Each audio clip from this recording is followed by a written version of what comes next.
What is up, all you individuals out there? It's me, full-time anime man, and I'm here with part 10 of What If Deku Was an Ice Wolf. So, where we last left off, Izuku was just about to hear his verdict, whether if he was guilty or not of his actions. We continue right where we left off. Not guilty for the violent actions at the USJ. And the kidnapping of his mother? Not guilty. The destruction of the hospital? Since it was collateral damage and nothing severe, we've decided that a fitting punishment would be 300 hours of community service. And so it shall be. As for the attack on his father, not guilty. Very well. I hereby find favor of Izuku Todoroki. A big smile comes across Izuku's face, and Shoto and Izuku hug each other out of celebration.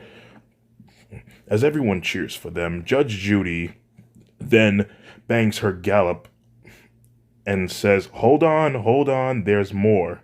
There's one more thing. Now, Izuku, I have a soft spot for you. I can tell that you've been through hell and then back just to be reunited with your family. But for safety purposes, I also have to give you 4 years of probation. Do you understand what that means? Izuku says, No, ma'am, I do not know what that means. Judy explains, It's when you are going to be carefully watched and assure good behavior. Oh, okay. Judge Judy continues, Okay, so 4 years of probation and 300 hours of community service. That is all the punishment that you will be receiving.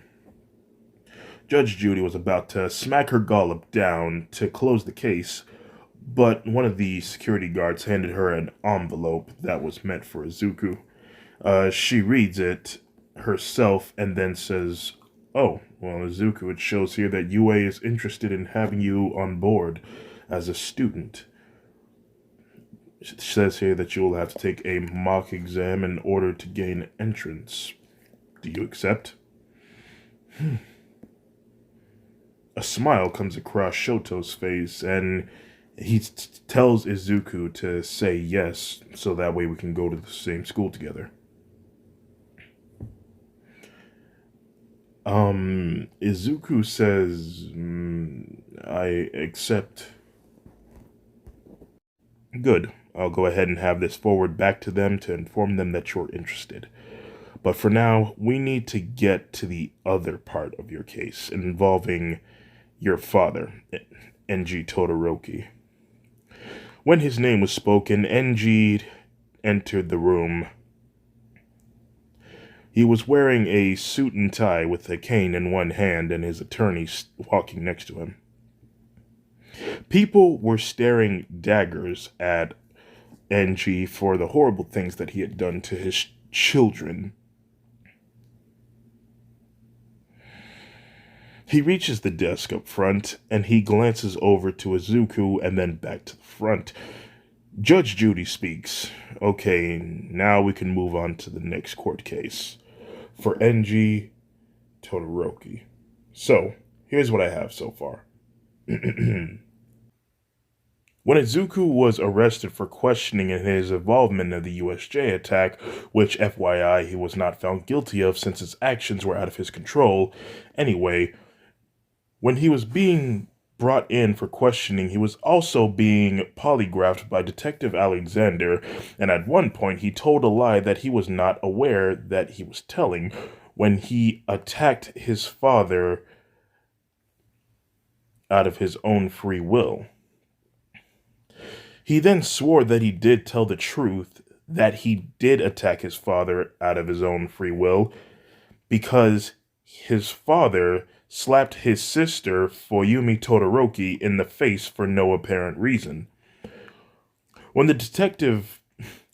Frank and Alexander heard that, they wanted to investigate more into that. So, bringing in the rest of Enji's children and his wife, who, may I add, was in a hotel room that Izuku put her in after he kidnapped her from the mental institution, were brought in for questioning. And so far, from what I've read, that you have neglected most of your children for a long time because they were not perfect and made the way you wanted them to be until Shoto was born. With him, you spent most of your time with, but you left your other child alone. Well, while the other one was chained up and left in the back of the house, treated like a dog. Now, I really do hope that that last one is a joke. And if it were up to me, and it actually is, you would be thrown in jail for all of this horrible things you've done. But this is a fair trial. So, what I would like to ask you, NG, is why? Why would you do something so horrific and inhuman to one of your sons, and then neglect the other ones? A moment of silence brushes by. Everyone is waiting for NG's defense. Well, we're waiting, NG. Right now, you're just making yourself look more bad. Another moment of silence brushes by, and Endeavor speaks. When I was a boy, my quirk wasn't very strong at first. You see, my father always saw me as nothing but a failure. I tried everything that I could to earn his respect, but nothing I tried worked. He called my quirk useless one day because at the time it was just a simple flame in my hand.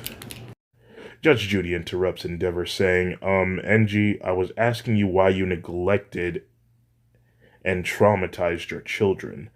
What does your backstory have to do with what you're doing with your children's childhood? I just wanted to say that my childhood was hard, and I showed my dad that I can succeed. For the time he called me worthless, I became stronger every day, and I grew, and I became a hero. I worked Shoto to the bone because I wanted him to succeed like me, and to become the next #1 hero. Well, why didn't you train your other kids? Why is it that Shoto is the only one that has to succeed and not everyone else in the family? It is because of Shoto I saw a lot more of myself within him. I could actually see the potential just staring me right there in the face. The other side of the room, Shoto rolls his eyes out of annoyance. Judge Judy then looked over to Izuku and Shoto and says, "Is this true?"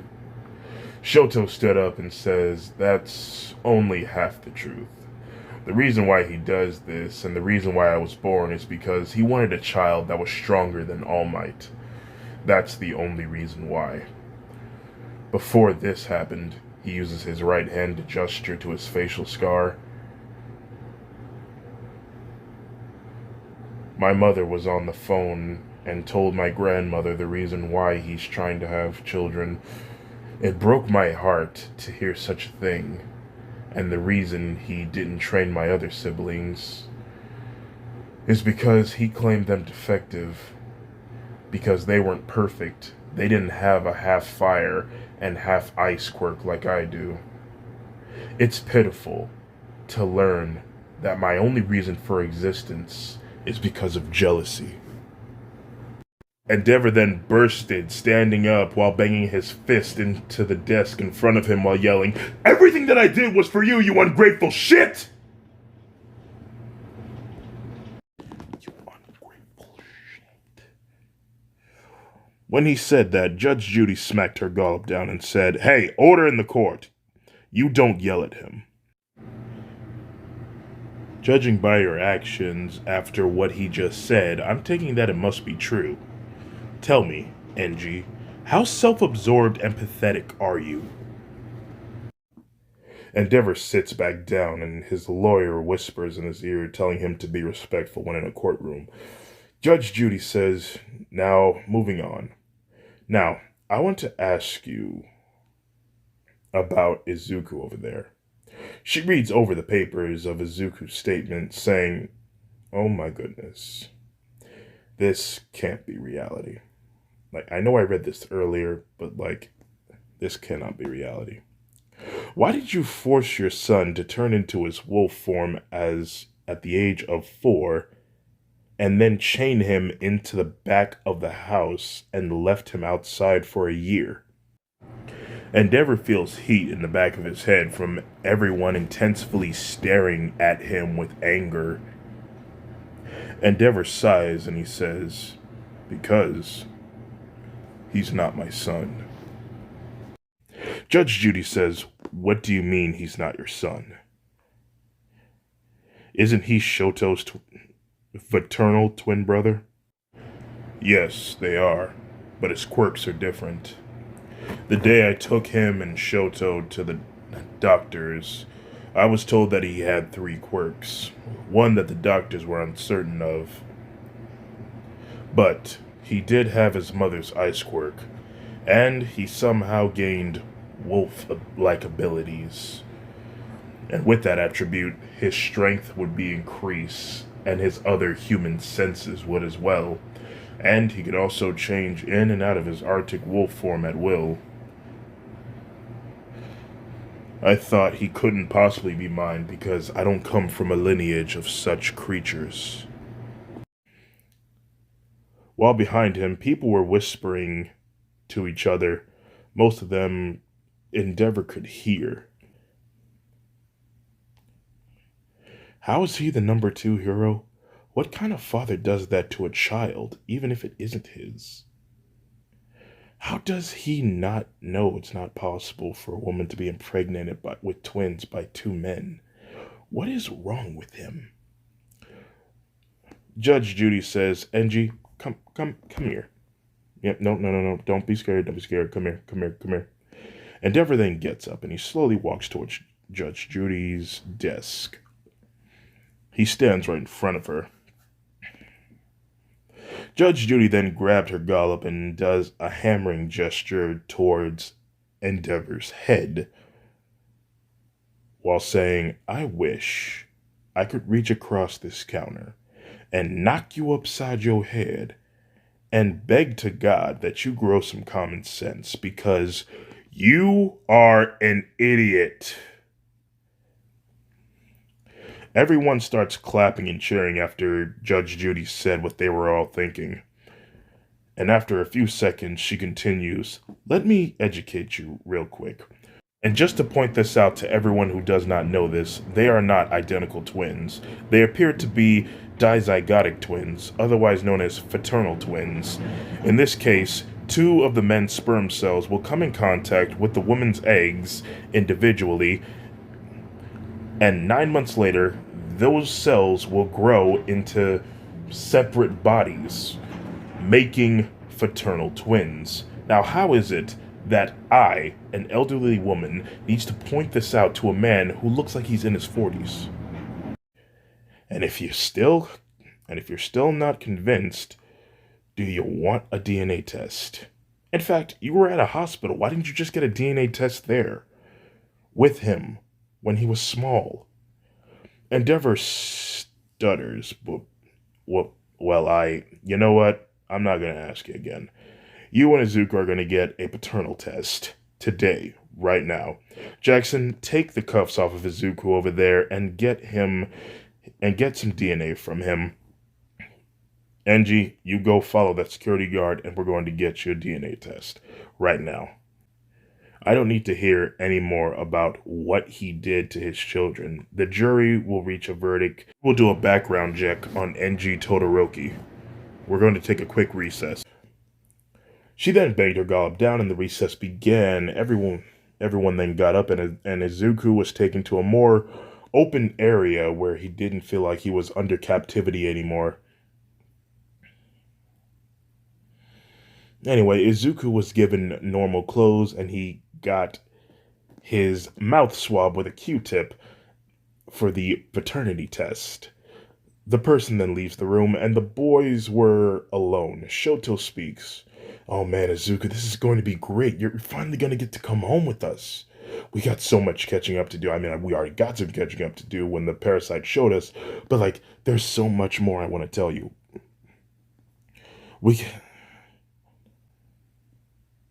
Shoto realizes that Izuku's face showed signs of despair. "What's wrong?" Aren't you glad that Dad's gonna face justice for what he did to you, to us? Izuku speaks, but with a little bit of depression in his voice. Well, don't get me wrong, I am glad I'm going to go home, but to be under the watchful eye of the law for 4 years, it takes me back to when I was trapped in the League of Villains. They were always watching me, making sure that I was a good boy, a good little dog. I just don't know if that's a way for a man to live. Shoto felt the sadness that Izuku was enduring. He wanted to cheer him up. Hey, Izuku, listen, it's gonna be okay. I'm sure that with good behavior, they might let you off early. Besides, they'll stop watching you when you're 18 years old. You have your whole life ahead of you, and you're gonna live it just like how it should have been at the beginning, with me right alongside you. A smile comes across Izuku's face as he slowly looks up towards Shoto and he says, "Yeah, you're right. Thanks, Shoto." Izuku then thinks for a second and he starts laughing. What's so funny? Asked Shoto. It's just my mind kind of went back into the interrogation room when Mom slapped Dad across the face and called him a hot-headed lump. You see, when we were at the hotel, I told her that's exactly what I would do. Smack him across the face and call him a hot-headed lump. I didn't actually expect her to do it. Both of the boys would laugh for a few seconds and Shota would say, "You know, I think back in that interrogation room and you forgave Dad." "Yeah, I did. But why? He treated you so bad and he hurt you. How could you forgive him after all that?" Izuku smiles and he says, "I don't know. I guess I was just done being angry at him all the time. Always just looking back on the past and letting it consume me." Let me ask you something, Shoto. Do you feel whole right now? What do you mean? I mean, do you feel like you've actually done something more other than just be angry all the time? Like, have you ever thought about finding friends or maybe a side hobby? Go on a date? Because when I saw your memories of your past, all I saw was nothing but frustration, inhibition, and regret.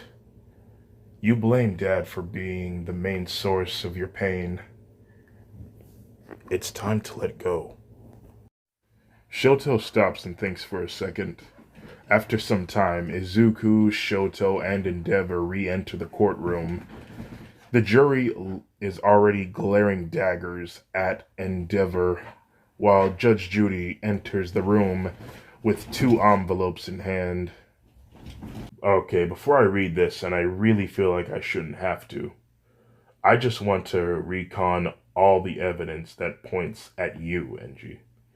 You are here because of child abuse, neglect, traumatization, child endangerment, and driving your wife, Rei Todoroki, insane. But after reading over the doctor's process of her, she has recovered very well. But we'll get back to that later.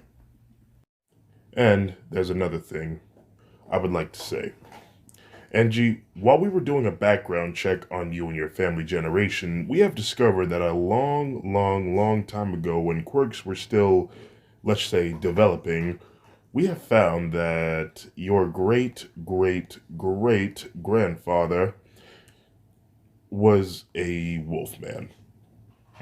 Endeavor, along with Shoto and Izuku, were surprised to hear this. Judy continues. It says here that he lived most of his life in the woods until one day he found a woman, they fell in love, and Well, it turns out that that woman had a special ability, a fire conjuration. Now, I don't know if their abilities were a type of quirk or not because, we can't ask them because they're gone, but they had a child, and that child did not have werewolfism. My best guess, it skipped a few generations, and Izuku was able to get it.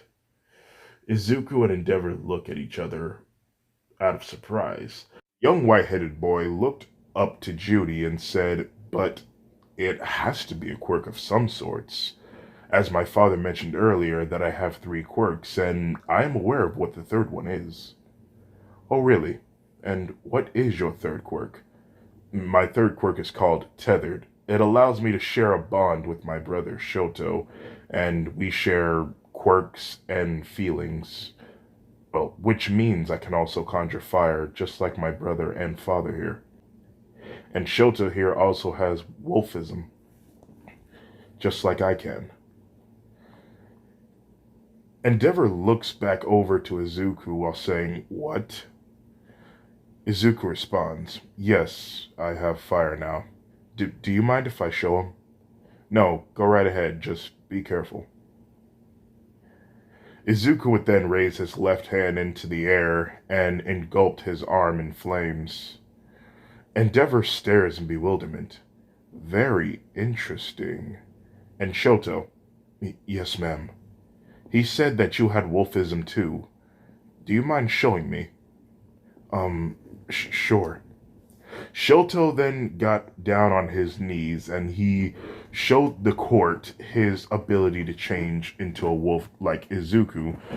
It was even more surprising to Endeavor himself. "Magnificent," said Judge Judy. "And your fire. I take it that the left half for the gray wolf is fire, while the other half is white like an Arctic wolf, signifying for ice. This is truly amazing." Judge Judy then looked back over to Endeavor and says, "So, Enji, seeing your sons like this, what do you have to say?" Endeavor just stood there with his hands on the table. He looked down at them and saw that there was a sort of tremor starting in his hands, shaking uncontrollably. "Enji. Enji!" He looks up and says, "Yes. Do you have something you would like to say to your sons?" Endeavor looks back over to them and then back to the table and says, "No." Unbelievable. You are just unbelievable. You're not even going to apologize for what you did to them, for what you put them through? Okay, you know what? We're about to see if the jury has reached a verdict soon. But for right now, Shoto, Izuku, can you come over here for a second? The two boys get up from their seats and walk towards Judge Judy. She then leans forward and says, "Now, I don't condone this at all, but I will allow you two boys to go to your father and do whatever it is feels necessary." Judy then looked over to Endeavor and says, "Enji Todoroki, stand up." Endeavor then stood up. "Now you boys just go to him and do what you want." She then told the security guards and pro heroes to stand back. The twin brothers then looked to their father and then to each other, and then they nodded. They both walked towards Endeavor. Within arm's reach of him, they stared at him intensely for a few seconds. And Izuku was the first one to make a move. Taking a step forward, he then reached his left arm out and hugged his father. Everyone stares in awe. Soon, Shoto joins in with his right arm and hugs his father as well. At that moment, Enji's legs felt weak as his eyes started to water, trying to fight back the tears, but was unsuccessful. His tears ran down his face and off of his chin, dripping to the rug underneath them. Judge Judy speaks. "You are lucky to have sons that are forgiving just like that." She then looks to the rest of the people and sees Fuyumi and Natsuo on the verge of crying themselves. She calls their names, Fuyumi, Natsuo. If you would like to join them, you may. They both get up and they make their way to their brothers and their father, and they would all form a family hug. Endeavor wraps his arms around all of his children, and at that moment he wished that Toya was there. I love you, Dad, said Izuku. Endeavor tears up even more after hearing that his son still loves him. There was a lot of shakiness in his voice, but he finally spoke those 5 words that Izuku was waiting to hear. I I, I love you too, son. It was at that moment that Izuku finally felt whole. Like he's got his family back that was once taken from him. Judge Judy spoke. This is indeed a beautiful moment, but now, after all this, NG, do I really need to read these DNA results to see if you are the father of him or not? They all temporarily separate from each other, and Endeavor looks up and said, No, you don't have to read it. The Todoroki family then got back into their hug, and after a few seconds, bleh, Judge Judy speaks. I'm sorry to interrupt this moment, but we still have a case that we need to sort out here, so everyone may you please return to your seats. The boys then walked back to their seats, and so did Fuyumi and Natsuo. Okay, so, putting this envelope down, has the jury reached a verdict? One of the jury stand up. We have, Your Honor. We find the defendant, NG Todoroki, guilty of all charges. Very well, said Judge Judy. Endeavor Todoroki, you are being charged for child abuse, child endangerment, neglect, traumatization.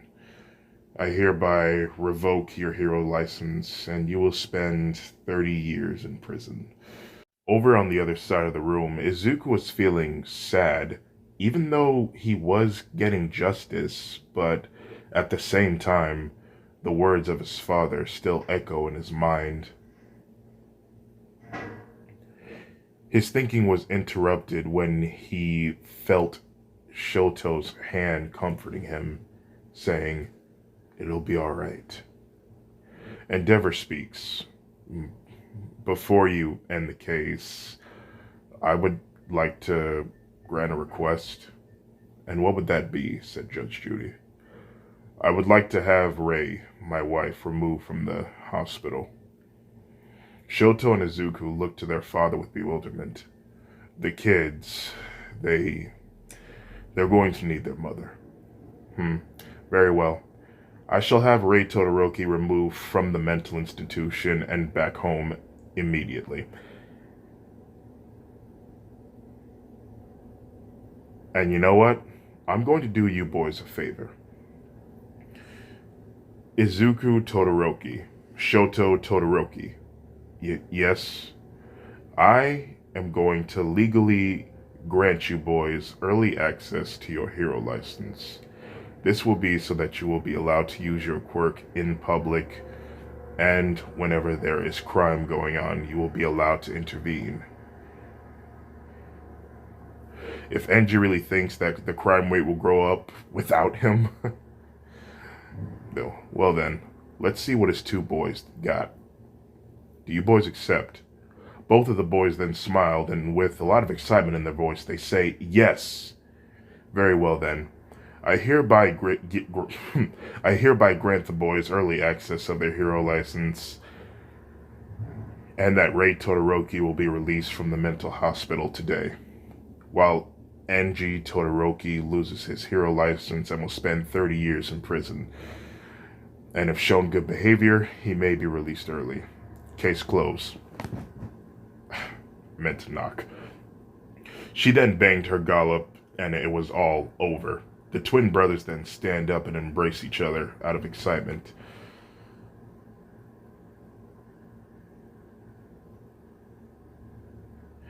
They're also excited that things are finally turning out good for one another. While everyone stands up and walks outside the room, including Shoto's classmates, giving him a few waves goodbye, the last person to head out was All Might, who gestured Izuku to meet him outside.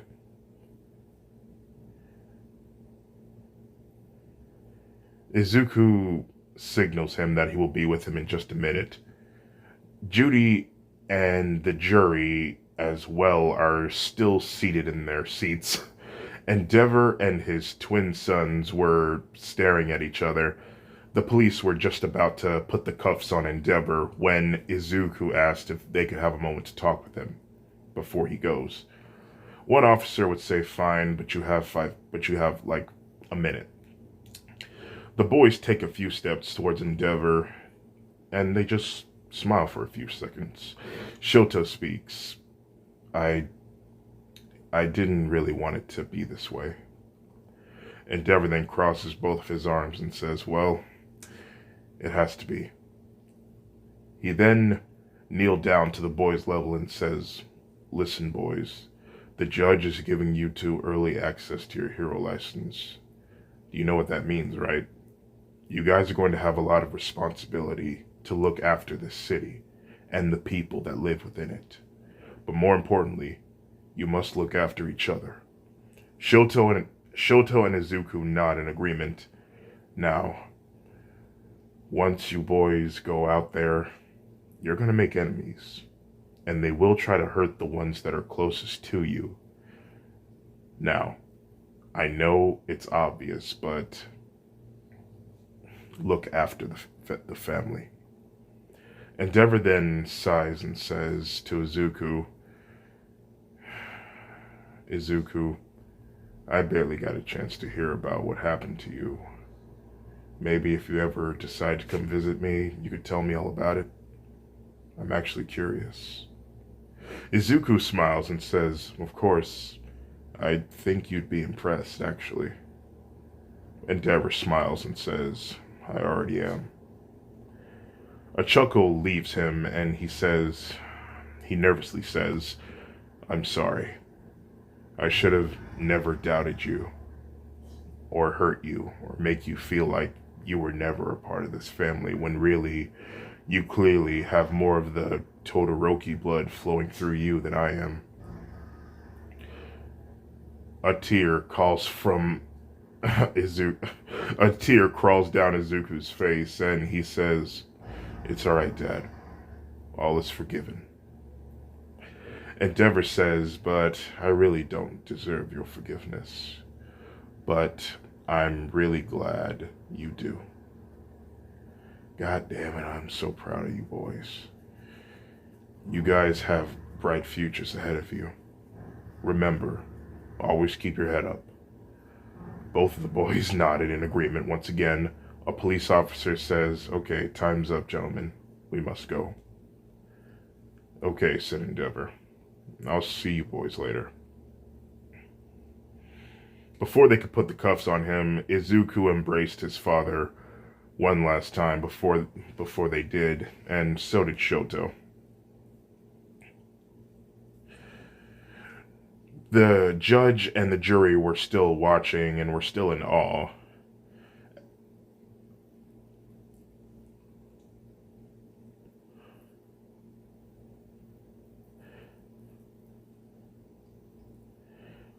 Someone in the jury spoke. "Excuse me, Your Honor.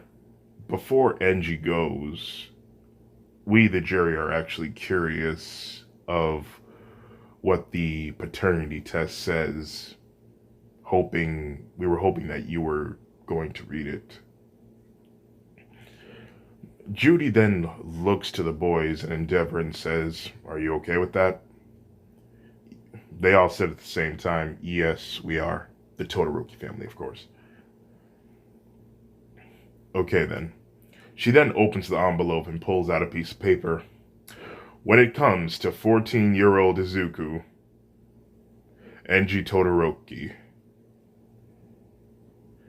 you are the father. Endeavor then smiles, and Izuku embraces him a little tighter. Well, strength. Watch strength. Oh, yeah, sorry, Dad. Sorry. No, it's fine. Now, I gotta go. Remember what I said, okay? We will, Dad.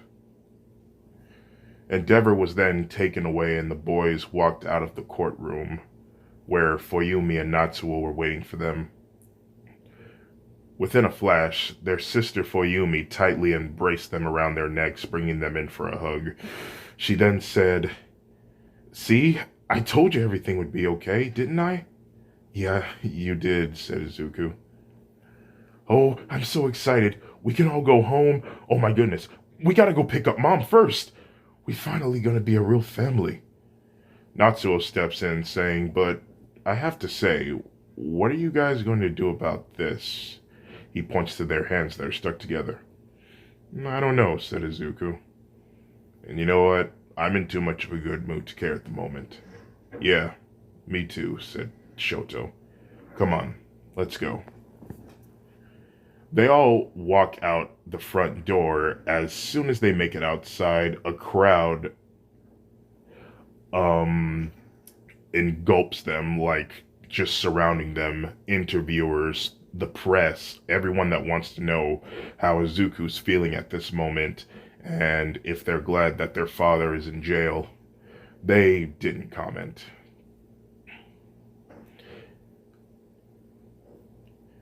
But Fuyumi did say, "Listen, we're actually not in the mood to answer any questions right now. We need to go home." They all start having a fit, desperately wanting answers, but then All Might steps in with his iconic smile, saying, "Hey now, everyone, these children, these children have been through enough. Please, just leave them be." Okay, and it'll be right here where I will stop recording for a second. Please tell me. They all give the Todoroki family some space, and then they leave. "Oh, thank you, All Might," said Izuku. "It's no problem. Now, Izuku, what was the thing you wanted to tell me?" Izuku then turned to Fuyumi and Natsuo and said, "Hey, listen, can you guys give me and Shoto some time to talk to All Might for a minute?" They agree, and they walk to the car. Now, it's just Shoto, Izuku, and Izuku, and All Might. I'm sorry. Izuku turns to Shoto and says, "Remember, you don't have to do this if you don't want to." Shoto then nodded his head while saying, "No, I want to." "Okay. All Might, would you please give me One for All?" All Might's eyes widen as he can't believe that someone else knows about One for All. He whispered, "How did you know about that?" Izuku would tell him that All for One told him. He would then go on to tell All Might about the things that All Might is all aware of, about how One for All was passed down from All for One's brother. Izuku would then go on to tell that if All Might gave it to him, that Shoto would also gain it as well.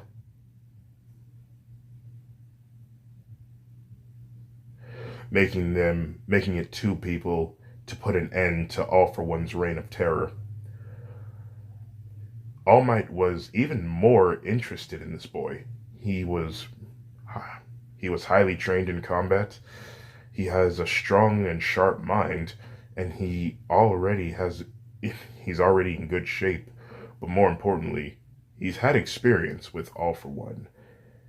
And if it's true on what he was saying, that his brother would also gain the power and make it two people to gain One for All, they could have a huge chance in defeating the villain.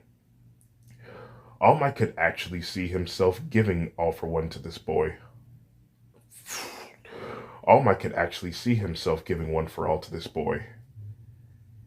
You know, believe it or not, after the case was done, I was going to ask you if you wanted it, but you asked me first.